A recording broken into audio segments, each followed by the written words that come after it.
Hi students, hello, how are you. कैसे हैं आप लोग। आशा करते हैं बहुत अच्छे होंगे। आप सबको आज मैं पढ़ाने वाला हूं यूपी बोर्ड ओएमआर सीट के बारे में। जी हाँ, ओएमआर सीट बच्चे भर नहीं पाते हैं, बहुत सी गलतियां करते हैं, बहुत गलती कर जाते हैं, जिससे कंप्यूटराइज ओएमआर सीट चेक होती है और वहां पर सही से चेक नहीं हो पाती है। तो गलतियां क्या करते हैं, कहाँ से गलतियां क्या हम करें जो गलतियां ना हो, ओएमआर सीट कैसे बच्चे भरें यूपी बोर्ड हाई स्कूल में। जैसा कि आप सब लोग जानते हैं 20 क्वेश्चन उनके ओएमआर सीट पे करने होते हैं। जी हाँ, 20 क्वेश्चन ऑब्जेक्टिव टाइप क्वेश्चन आते हैं, एमसीक्यूज आते हैं और उनको ओएमआर सीट पे करना होता है। तो हम कैसे करें ताकि कोई गलती ना हो, तो इसी के बारे में एक ओएमआर सीट हमने भर के रखा है, एक एक करके आपको समझाने वाले हैं। तो चलिए, क्लास शुरू करने से पहले आपसे निवेदन करेंगे, चैनल पे नए हैं तो चैनल को सब्सक्राइब जरूर कर लें। ठीक है, तो चलिए शुरू करते हैं। कैसे शुरू करेंगे। जी हाँ, जैसा कि ऊपर आप देख रहे हैं लिखा है यूपी बोर्ड 2026 या हाई स्कूल के बारे में। ये तो हमने ऐसे लिख दिया, ये लिखा नहीं मिलेगा। बिल्कुल इसी तरीके की ओएमआर सीट आपको मिलने वाली है क्लास 10th में। बच्चे पहली बार ओएमआर सीट का प्रयोग करते हैं, बहुत सी गलतियां कर जाते हैं, तो गलतियां ना हो, कुछ ऐसा करें। तो देखिए क्या करें। सबसे पहले यहाँ पे दिया है जिला कोड। जिला कोड, ये जिला कोड हम कैसे भरें, कहाँ से भरें। तो कोई दिक्कत नहीं, कोई परेशानी नहीं। आपके पास एडमिट कार्ड होगा, एडमिट कार्ड के ऊपर जिला कोड लिखा होगा। ये देखिए, सबसे पहले यहाँ पे लिखा है जनपद, फिर लिखा है 31 मतलब 31 लखीमपुर खीरी। यही जिला कोड है, सभी के प्रवेश पत्र पर लिखा होगा। जिला लखीमपुर खीरी से यदि आप हैं तो 31 लखीमपुर खीरी लिखा होगा। अगर आप सीतापुर से हैं या यूपी के किसी भी जिले से हैं तो वहां पर आपको लिखा मिल जाएगा। तो ये हमने लिख लिया 31 लखीमपुर खीरी। ठीक, इसके बाद आता है केंद्र कोड। क्या आता है, केंद्र कोड। केंद्र कोड कहां से मिलेगा, बच्चे कंफ्यूज होते हैं। कोई कंफ्यूजन नहीं, आपके प्रवेश पत्र पर लिखा मिल जाएगा। ये देखिए, ये यहाँ पे लिखा है परीक्षा केंद्र का नाम 15046। बस यही आपका केंद्र कोड है। परीक्षा केंद्र का नाम जो है, ये नाम लिखा हुआ है पूरा, जैसे श्री नेहरू शिक्षा निकेतन। उससे पहले आपका ये जो नंबर लिखा है, यही नंबर आपका क्या है, यही नंबर आपका केंद्र कोड है। यही नंबर यहां पे आपको लिख देना है 15046। आपका अलग होगा, ये ध्यान रखिएगा। ठीक, इसके बाद आता है अनुक्रमांक। अनुक्रमांक मतलब रोल नंबर, ये भी आपके प्रवेश पत्र पर लिखा होगा। देखिए यहां पे लिखा होगा अनुक्रमांक। क्या लिखा है, अनुक्रमांक यहां पे लिखा है। इसी अनुक्रमांक को आपको यहां पे लिख देना है 12 60 88 88 33। ठीक, इसके बाद आता है विषय कोड। क्या आएगा, विषय का कोड। यह आपको प्रवेश पत्र पर नहीं मिलेगा, ये प्रवेश पत्र पर नहीं मिलेगा। तो इसको कहां से लिखें, ये आपके प्रश्न पत्र पर लिखा होगा। जो आपको पेपर मिलेगा उस पेपर पर बहुत बड़ा बड़ा लेफ्ट साइड में यहाँ पे लिखा होगा। ठीक है, तो वही जैसे हिंदी का 901 होता है, 901 लिख दीजिए और डैश करके आगे हिंदी लिख दीजिए। ठीक, इसके बाद क्या है, प्रश्न पत्र संख्या। प्रश्न पत्र संख्या क्या है, ये फर्स्ट मतलब केवल सिंगल प्रश्न पत्र ही हाई स्कूल में होता है। ठीक, चलिए ये हो गया। इसके बाद इधर दो खाने लिखा है प्रश्न पत्र मार्का या सीरीज। ये कैसे भरें, ये बहुत आसान होता है। जो आपको पेपर मिलेगा तो पेपर के कोने पे यहाँ पे एक नंबर लिखा होता है, 3 अंक का कोई नंबर लिखा होगा, फिर ब्रैकेट में लिखा होगा BK। BK मतलब मैंने केवल उदाहरण बताया, यहाँ पे SK SP कुछ भी हो सकता है, 2 अंक।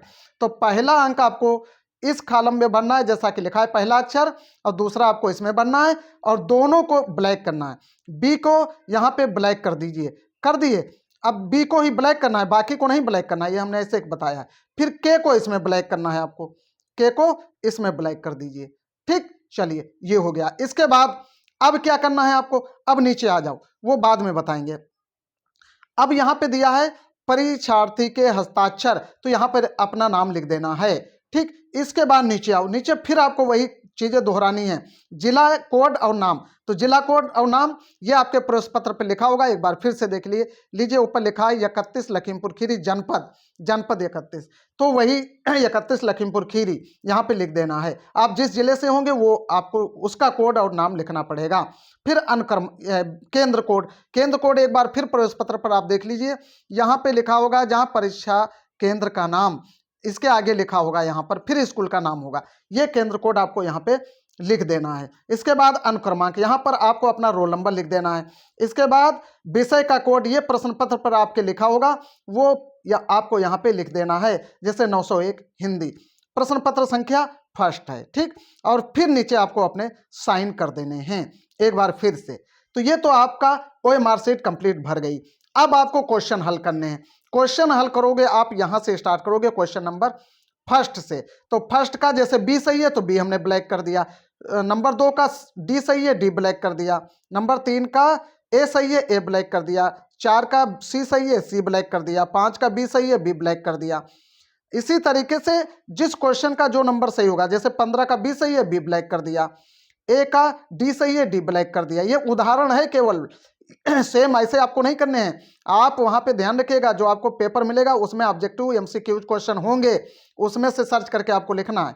ठीक, फिर आ जाओ, ये यहां तक आपको कर लेना है। इसके बाद एक चीज और ओएमआर शीट पर बची, ये है यहां से प्रश्न पत्र संख्या और उत्तर, फिर प्रश्न पत्र संख्या और उत्तर। यहां पर इसका मतलब यह है कि प्रश्न पत्र संख्या 1 है तो 1 का कौन सा आपने सही किया है। यहां देखिए 1 का बी आपने सही किया है तो यहां पर बी लिखिए। इसी तरीके से क्वेश्चन नंबर 2 का कौन सा आपने सही किया है, डी, तो यहां पर डी लिखिए, 2 का डी। इसी तरीके से 3 का ए, 3A। इसी तरीके से 4 का आपने सही किया है सी, तो यहाँ पे सी लिखिए। इस तरीके से टोटल आपको यहाँ तक लिखना है। जैसे 20 का आपने किया, या मान लो 15 का कौन सा सही किया है आपने, इसमें देखिए 15, ये यहाँ पे है, 15 का कौन सा सही है, बी नंबर, तो आपको 15 के आगे बी लिख देना है।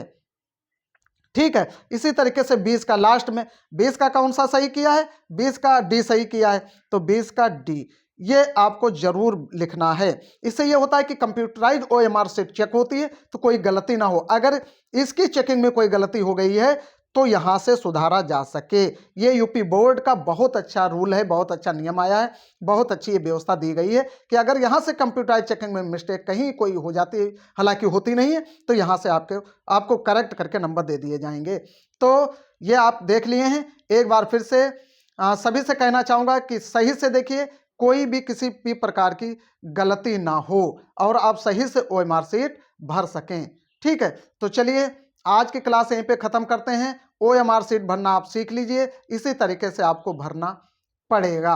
बिल्कुल इसी तरीके से आप भरिए, किसी भी प्रकार की कोई गलती होने वाली नहीं है। सभी छात्रों के साथ शुभकामनाएं, बहुत अच्छे नंबर लेके आइए, बहुत अच्छे से सफल होइए, बहुत अच्छे से पास होइए। Thanks for watching. जय हिंद, जय भारत।